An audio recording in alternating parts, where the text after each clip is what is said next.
यदा यदा हि धर्मस्य ग्लानिर्भवति भारत अभ्युत्थानमधर्मस्य तदात्मानं सृजाम्यहम्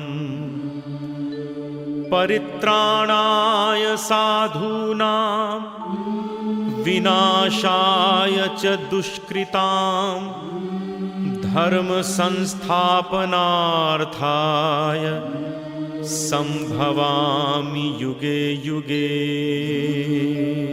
श्रीमद् भगवद गीता भगवान श्री कृष्ण की वाणी है।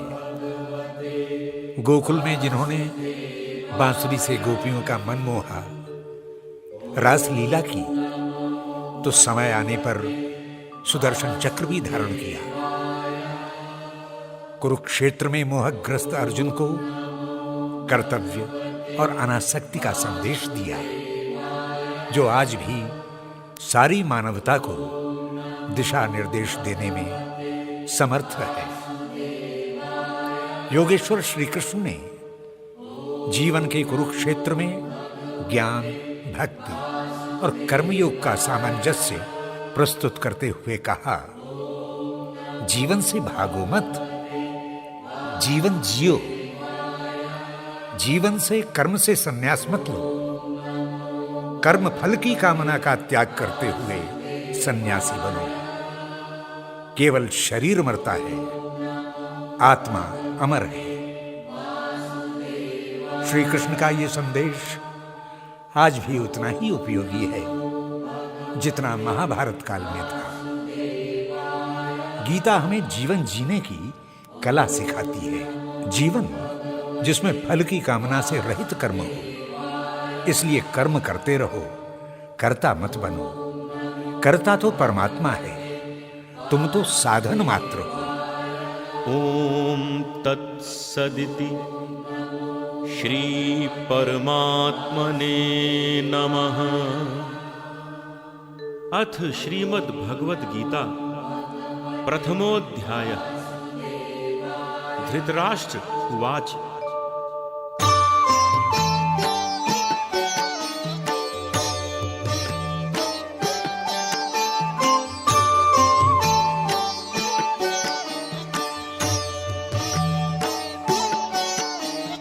धर्मक्षेत्रे कुरुक्षेत्रे समवेतायुयुत्सवः मामकाः पाण्डवाश्चैव किमकुर्वत संजय।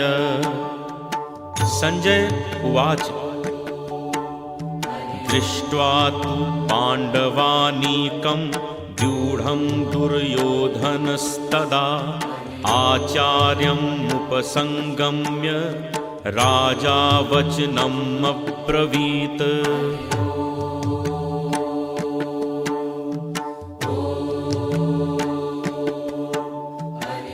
धृतराष्ट्र ने संजय से पूछा, धर्मभूमि कुरुक्षेत्र में युद्ध की इच्छा से एकत्रित मेरे और पांडु के पुत्रों ने क्या किया, मुझे बताओ तो। संजय ने विनयपूर्वक उत्तर देते हुए कहा, महाराज, आपके पुत्र ने जब व्यूहबद्ध पांडवों की सेना देखी तो आचार्य द्रोण के पास जाकर ये वचन कहे,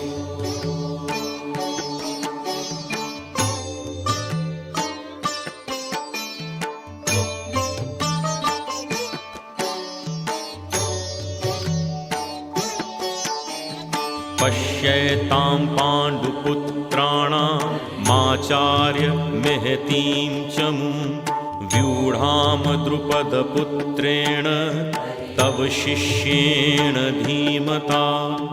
अत्र शूरा महेश्वासा भीमार्जुनसमायुधि युयुधानो विराटश्च द्रुपदश्च महारथः।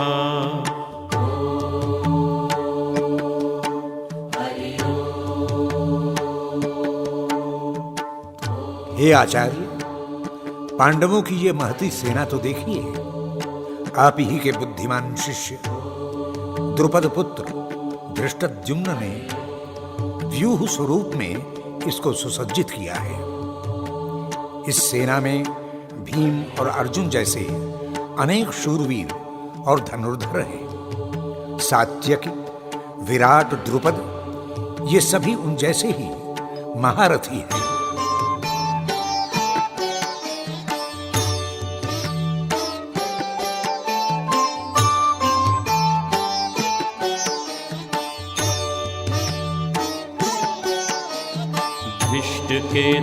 धृष्टकेतुश्चेकितानः काशीराजस्य वीर्यवान् पुरुजित कुन्तिभोजस्य शैब्यश्च नरपुङ्गवा युधामन्युश्च विक्रान्त उत्तमौजाश्च वीर्यवान् सौभद्रो द्रौपदेयाश्च सर्व एव महारथाः।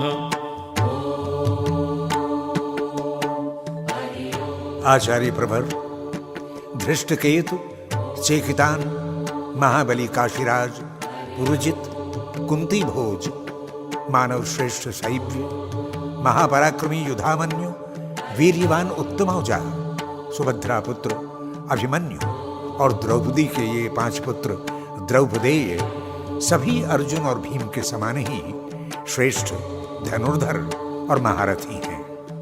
इनको किसी भी दृष्टि में अर्जुन से कम नहीं समझना चाहिए।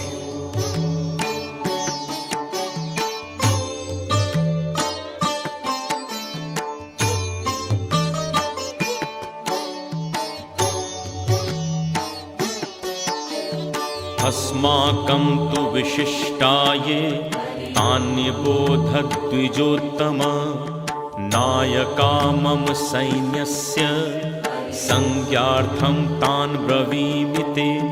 भवान् भीष्मश्च कर्णश्च कृपश्च सम्मितिं जय अश्वत्थामा विकर्णश्च सौमदत्तिस्तथैव च।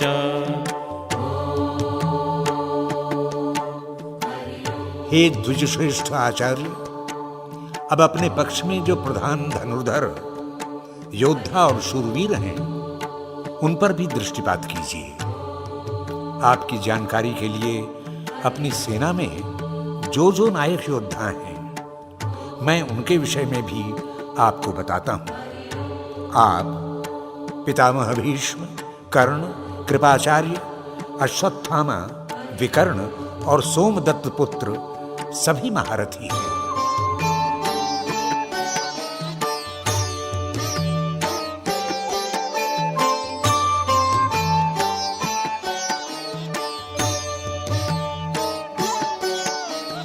अन्ये च बहवः शूरा मदर्थे त्यक्तजीविताः नानाशस्त्रप्रहरणाः सर्वे युद्धविशारदाः। अपर्याप्तं तदस्माकं बलं भीष्माभिरक्षितं पर्याप्तं त्विदमेतेषां बलं भीमाभिरक्षितम्। हे द्विजोत्तम, ये सभी शूरवीर योद्धा मेरे लिए जीवन की आशा का त्याग कर अनेक प्रकार के प्रहारक शस्त्रास्त्रों से सुसज्जित इस युद्ध भूमि में खड़े हैं। ये सभी युद्ध कर्म में अत्यंत निपुण हैं। भीष्म पितामह से संरक्षित हमारी सेना सब प्रकार से अजेय है, जबकि भीम द्वारा रक्षित सेना इसके सामने अपर्याप्त है।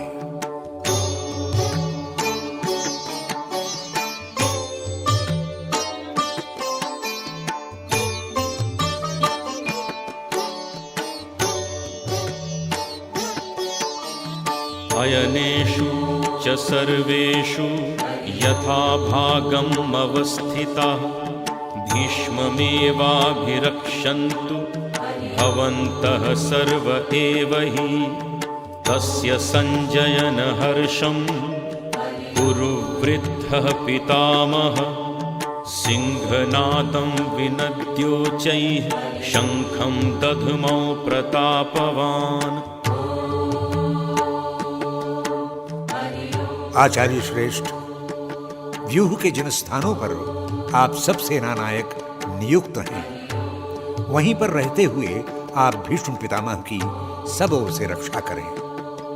जब दुर्योधन आचार्य द्रोण को सेना संचालन के विषय में बता रहा था, तभी प्रतापी पितामह ने सिंह की गर्जना के समान घोष करने वाले शंख को बजाया, जिसको सुनकर दुर्योधन के मन में अत्यंत हर्ष हुआ।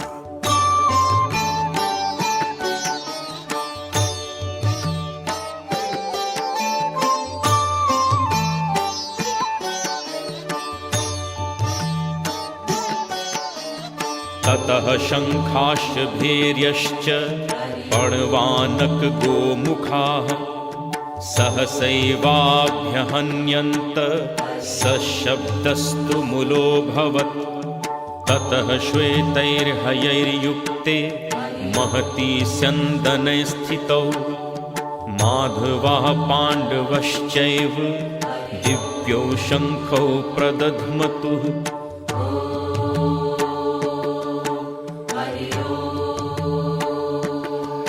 जैसे ही भीष्म पितामह ने शंख बजाया, वैसे ही अनेक शंख, नगाड़े, ढोल, मृदंग और नरसिंघे बजने लगे। सारे वाद्य मिलकर भयंकर शब्द उत्पन्न कर रहे थे।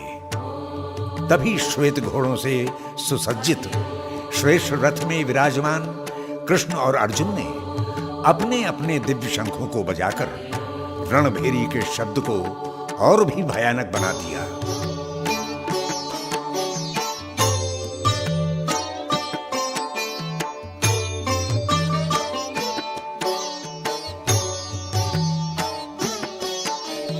पांचजन्यं ऋषिकेशो देवदत्तं धनञ्जयः पौण्ड्रं दधमो महाशंखं भीमकर्माव्रकोदरः। अनंत विजयं राजा कुन्तीपुत्रो युधिष्ठिरः नकुलः सह देवश्च सुघोष मणिपुष्पकौ।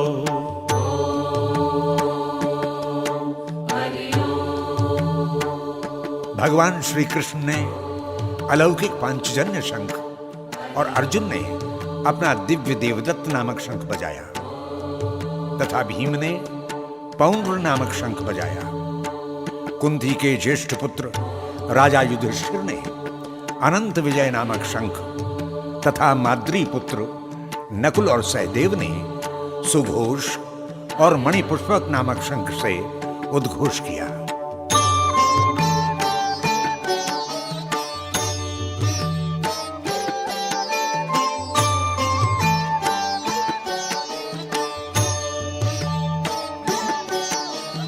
काश्यश्च परमेश्वासः शिखण्डी च महारथः धृष्टद्युम्नो विराटश्च सात्यकिश्चापराजितः द्रुपदो द्रौपदेयाश्च सर्वशः पृथ्वीपते सौभद्रश्च महाबाहु शंखान् दधमु पृथक् पृथक्। महान धनुर्धारी काशीराज और महारथी शिखंडी एवं धृष्टद्युम्न, महाराज विराट और अपराजिय सात्यकी और राजा द्रुपद ने अपने अपने शंख बजाए। इसके बाद द्रौपदी के 5 पुत्र द्रौपदेयों ने तथा सुभद्रा के पुत्र महाबली, महाभुज, अभिमन्यु ने अपने अपने स्थानों पर खड़े खड़े अपने अपने शंखों का निनाद किया।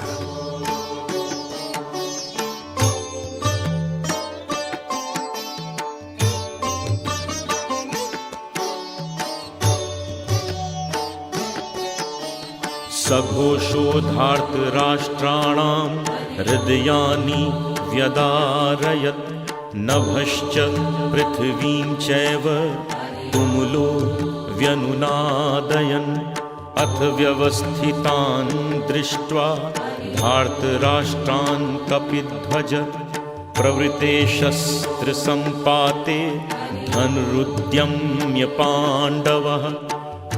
रणभेरी और शंखों के उस भयानक शब्द से द्यावा पृथ्वी सहित सभी दिशाएं गुंजायमान हो उठी। उस भयानक निनाद ने धृतराष्ट्र के पुत्रों और उनके पक्षधरों के हृदय विदीर्ण कर दिए। हे राजन, इसके पश्चात कपिध्वज अर्जुन ने धृतराष्ट्र के पुत्रों तथा उनके संबंधियों की व्यवस्थित सेना को देखकर युद्ध आरंभ होने पर अपना गांडीव उठा लिया।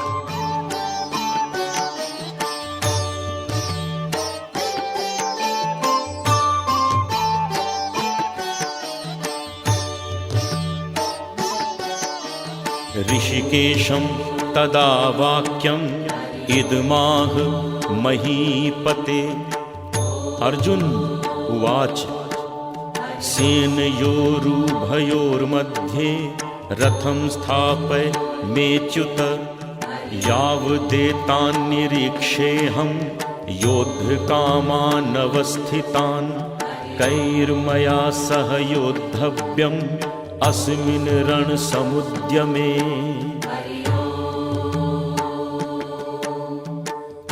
तब अर्जुन ने भगवान कृष्ण से कहा, हे अच्युत, मेरा रथ दोनों सेनाओं के बीच में खड़ा कर दीजिए ताकि मैं उन योद्धाओं को ठीक प्रकार से देख सकूं जो युद्ध की कामना से इस युद्ध क्षेत्र में आए हुए हैं और जिन योद्धाओं से मुझे इसी कुरुक्षेत्र में युद्ध करना है।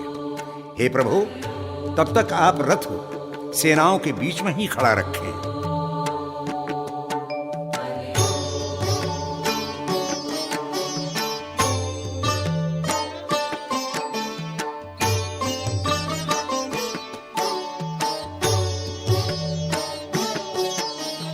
योत्स्यमाना नवेक्षेऽहं य एतेऽत्र समागता धार्तराष्ट्रस्य दुर्बुद्धे युद्धे प्रिय चिकीर्षवः। संजय उवाच एवमुक्तो ऋषिकेशो गुडाकेशेन भारत सेनयोरुभयोर्मध्ये स्थापयित्वा रथोत्तमम्। इस युद्ध में जो दुर्बुद्ध दुर्योधन का हित चाहते हैं और उसी को विजयी बनाने के लिए इस सेना में लड़ने को उद्यत हैं, मैं ऐसे सभी योद्धाओं को ठीक से देखना चाहता हूं। युद्ध क्षेत्र का विवरण देने वाले संजय ने धृतराष्ट्र से कहा, हे भारत, अर्जुन के इन वचनों को सुनकर श्री कृष्ण ने वह उत्तम रथ दोनों सेनाओं के बीच में खड़ा कर दिया।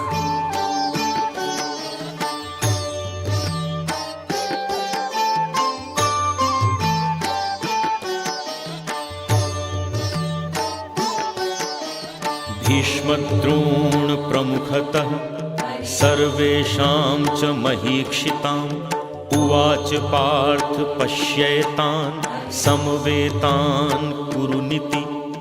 तत्रापश्य स्थितान् पार्थ पितॄनथ पितामहान् आचार्यान् मातुलान् भ्रातॄन् पुत्रान् पौत्रान् सखींस्तथा। भीष्म पितामह और द्रोणाचार्य तथा कुरुसेना की सहायता में जुटे समस्त राजाओं के सामने अपने उत्तम रथ को खड़ा करके भगवान श्री कृष्ण ने अर्जुन से कहा, पार्थ, युद्ध के लिए उद्यत इन कौरवों को देख लो। तब अर्जुन ने सेना में स्थित ताऊ, चाचा, दादा, परदादा, गुरु, मामा, भाई, पुत्र, पौत्र और मित्रों को देखा।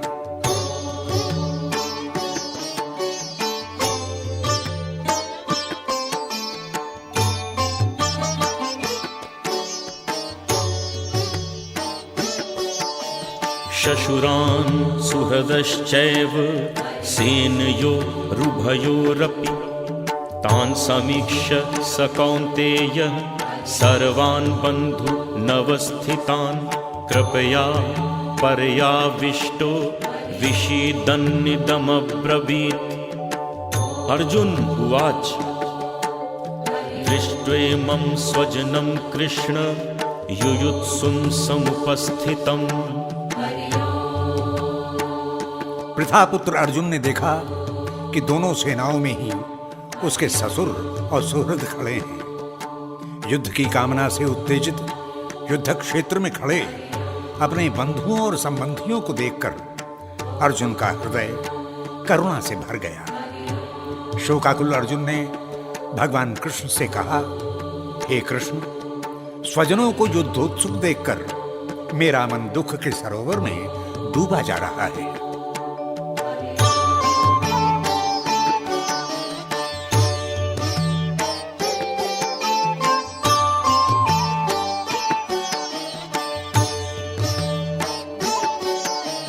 सीदन्ति मम गात्राणि मुखं च परिशुष्यति वेपथुश्च शरीरे मे रोमहर्षश्च जायते गाण्डीवं स्रंसते हस्तात् त्वक् चैव परिदह्यते न च शक्नोमि अवस्थातुं भ्रमतीव च मे मनः। हे कृष्ण, मेरे सारे अंग इस दुखद अनुभूति से शिथिल हुए जा रहे हैं। मुख शोकाग्नि से सूख रहा है तथा सारे ही शरीर में रोमांच और कंपन हो रहा है। मेरा गांडीव मेरे हाथ से फिसला जा रहा है, सारी त्वचा जैसे जल रही है, मन भ्रमित हो रहा है तथा मैं सीधा खड़ा होने में अपने को असमर्थ पाता हूं।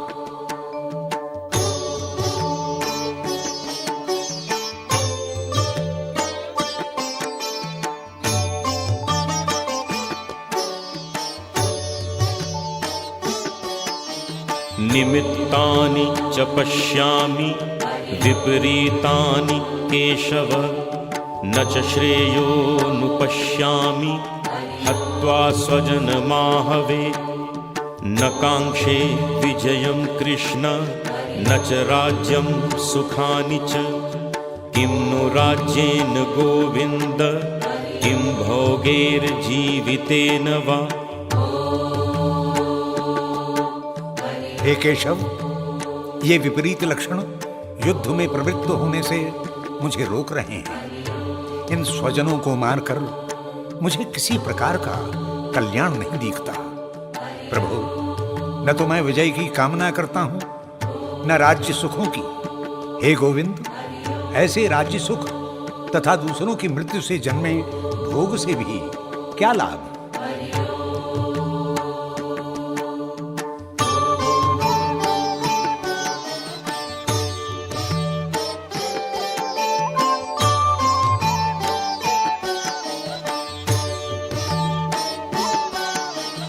येषामर्थे काङ्क्षितं नु राज्यं भोगा सुखानि च त इमेव स्थिता युद्धे प्राणास्त्यक्त्वा घनानि च आचार्यः पितरः पुत्रा तथैव च पितामहः मातुलः श्वशुरा पौत्रा शालाः संबंधिनस्तथा।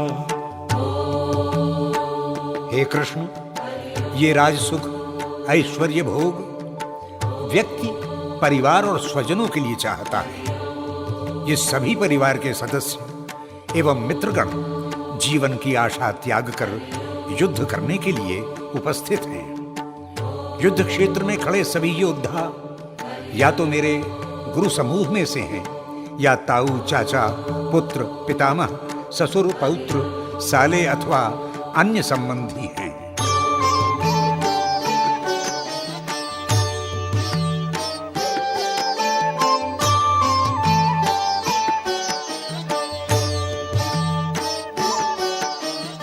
एतान्न हन्तुमिच्छामि घ्नतोऽपि मधुसूदन अपि त्रैलोक्यराजस्य हेतुः किमनु मही कृते निहत्य धार्तराष्ट्रान्न का प्रीति स्यात् जनार्दन पापमेवाश्रये तस्मान् हत्वैतान्ना ततायिनः। हे मधुसूदन, यदि मुझे तीनों लोकों का राज्य भी मिलता हो तो भी मैं अपने इन संबंधियों को मारने की इच्छा नहीं करता।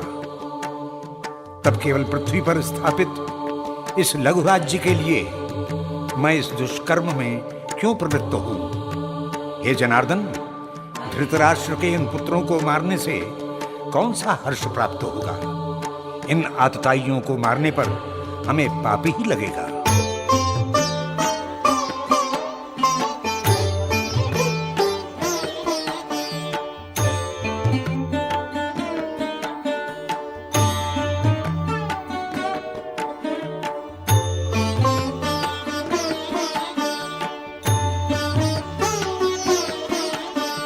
तस्मान्नार्हा वयं हन्तुं धार्तराष्ट्रान् स्वबान्धवान् स्वजनं हि कथं हत्वा सुखिनः स्याम माधव।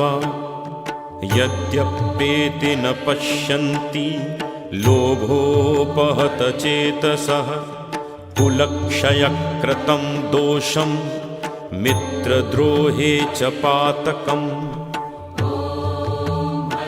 वास्तव में अर्जुन स्वयं महान योद्धा है। उसे युद्ध करने और शत्रुओं का वध करने में कोई संकोच नहीं है। संकोच है तो स्वजनों को मारने में है। इसीलिए वो कृष्ण से कहता है, हे माधव, धृतराष्ट्र के इन पुत्रों और संबंधियों को मारकर हम कैसे सुखी रहेंगे? ये तो हमारे भाई और संबंधी हैं। ये लोभ के वश में होकर कुलनाश और मित्रद्रोह का पाप नहीं देख रहे, पर हम तो देख रहे हैं।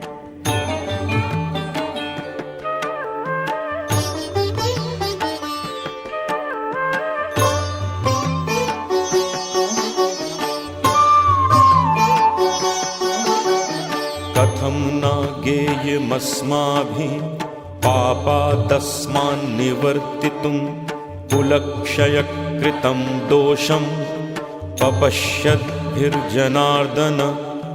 कुलक्षये प्रणश्यन्ति कुलधर्माः सनातनाः धर्मे नष्टे कुलं कृत्स्नम् अधर्मोऽभिभवत्युत।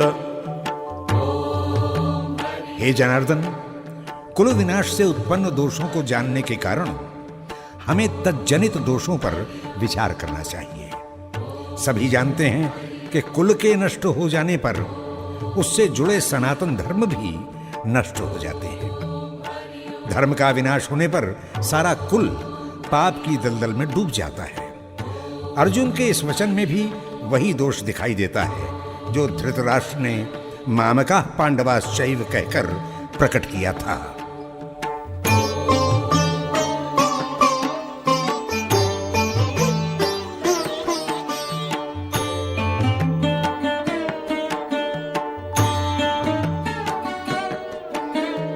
अधर्माभिभवात् कृष्ण प्रदुष्यन्ति कुलस्त्रियः स्त्रीषु दुष्टासु वाषणेय जायते वर्णसंकरः। संकरो नरकायैव कुलघ्नानां कुलस्य च पतन्ति पितरो हेषां लुप्तपिण्डोदकक्रिया। अर्जुन ने कृष्ण से कहा, हे माधव, पाप के अत्यधिक बढ़ जाने से कुल की स्त्रियां दूषित हो जाती हैं। हे वार्ष्णेय, कुल की स्त्रियों के दूषित हो जाने से कुल में वर्ण संकर ही उत्पन्न होते हैं और ये वर्ण संकर संतति सारे कुल का विनाश ही कर देती है। संपूर्ण कुल नरक कुंड में गिर जाता है। श्राद्ध कर्म में यथोचित पिंड न मिलने से पितृगण भी अधोगति को प्राप्त होते हैं।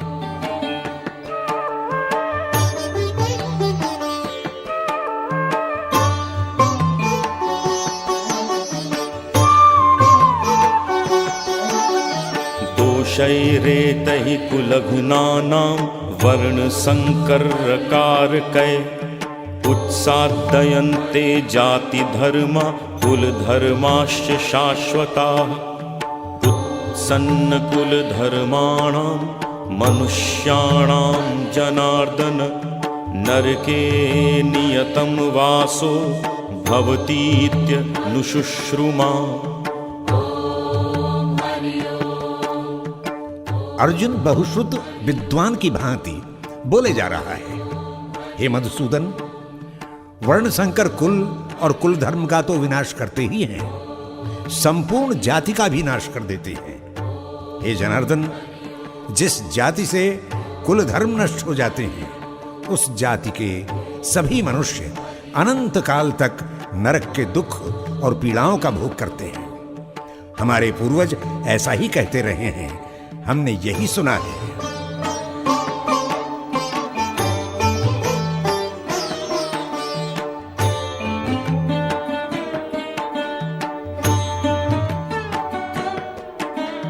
अहोबत महत्पापं कर्तुं व्यवसिता वयं यद राज्यसुखलोभेन हन्तुं स्वजन मुद्यता। यदि माम् अप्रतीकारम् अशस्त्रं शस्त्रपाणयः धार्तराष्ट्रारणे हन्युः तन्मे क्षेमतरं भवेत्। संजय उवाच एवम् उक्त्वार्जुनः सङ्ख्ये रथोपस्थ उपाविशत् विसृज्य सशरं चापं शोकसंविघ्नमानसाः। एवम् उक्त्वार्जुनः सङ्ख्ये रथोपस्थ उपाविशत् विसृज्य सशरं चापं शोकसंविघ्नमानसाः। हे माधव, ये कितने खेद की बात है कि हम सब कुछ जानते हुए भी महापाप करने के लिए उद्यत हो गए। केवल राज्य सुख के लालच में आकर अपने ही बंधुओं को मारने के लिए आज हम तैयार हैं। यदि ये शस्त्रधारी धृतराष्ट्र के पुत्र युद्ध में मुझे मार भी दें और उस समय मैं निहत्था यदि उनके युद्ध का न तो प्रतिकार करूं न अस्त्र धारण करूं तो भी मुझे कल्याण ही प्राप्त होगा।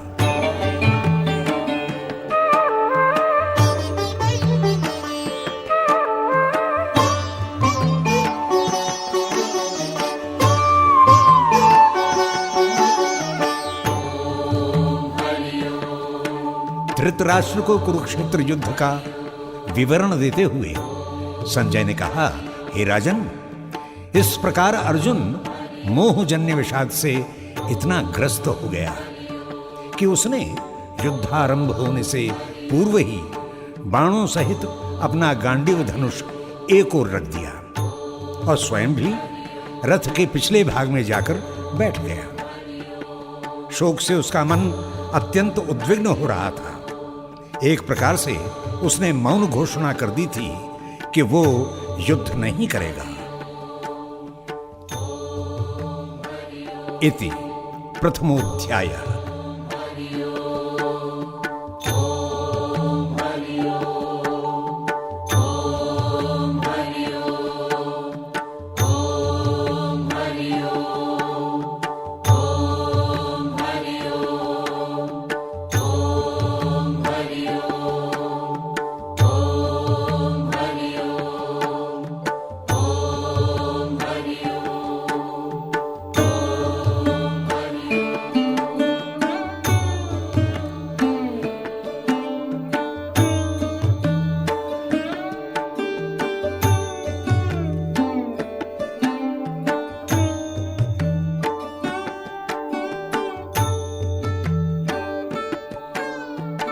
अर्जुन ने अपने गुरुजनों, संबंधियों और मित्रों को युद्ध के लिए तत्पर देखा तो ग्लानि ने मानो उसे अंधेरे गहरे सागर में डुबो दिया। उसका मन विषाद से भर गया। विषाद भी एक योग है। विषाद से ही व्यक्ति में जानने की प्रवृत्ति जागती है और व्यक्ति श्रेयस्कर क्या है, उसका साधन क्या है, इसकी खोज में चिंतन जगत में घूमने लगता है। सत्पुरुषों में यदि विषाद उत्पन्न होता है तो उनका मन भौतिक सुखों के आकर्षण से विद्रोह करने लगता है। अर्जुन भी श्री कृष्ण से कहता है, हे कृष्ण, मैं विजय नहीं चाहता और राज्य सुखों के प्रति अब मन में घृणा सी हो गई है, क्योंकि राज सुखों और भोगों तथा जीवन से भी मेरा क्या प्रयोजन, यह अब मेरी समझ में नहीं आ रहा।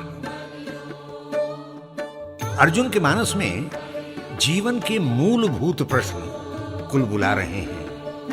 वो मूलभूत प्रश्नों के उत्तर ढूंढ लेना चाहता है। विषाद जागरण का द्वार खोल देता है। इसीलिए गीता के इस प्रथम अध्याय का नाम है अर्जुन विषाद योग।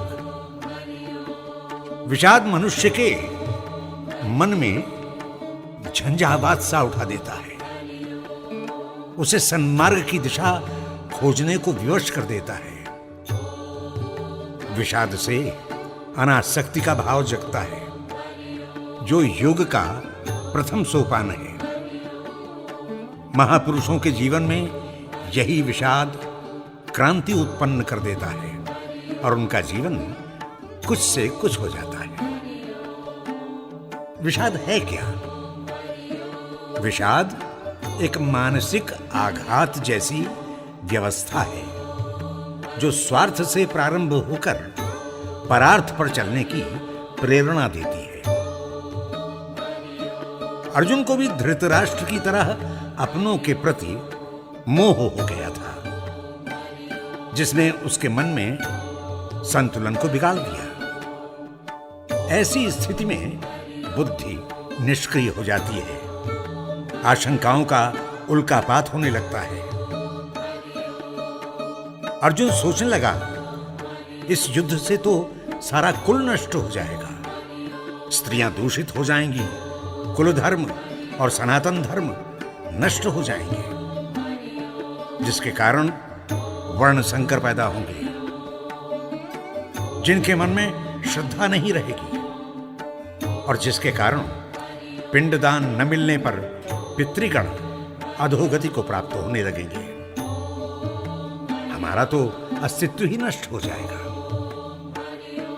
उसकी ये सारी आशंकाएं जनश्रुति को प्रमाण मानकर उत्पन्न हो रही थी। अर्जुन को शास्त्र का ज्ञान नहीं था, इसीलिए वो कृष्ण की शरण में गया। गीता का यह महत्वपूर्ण उपदेश इसी विषाद योग का परिणाम है, सुफल है।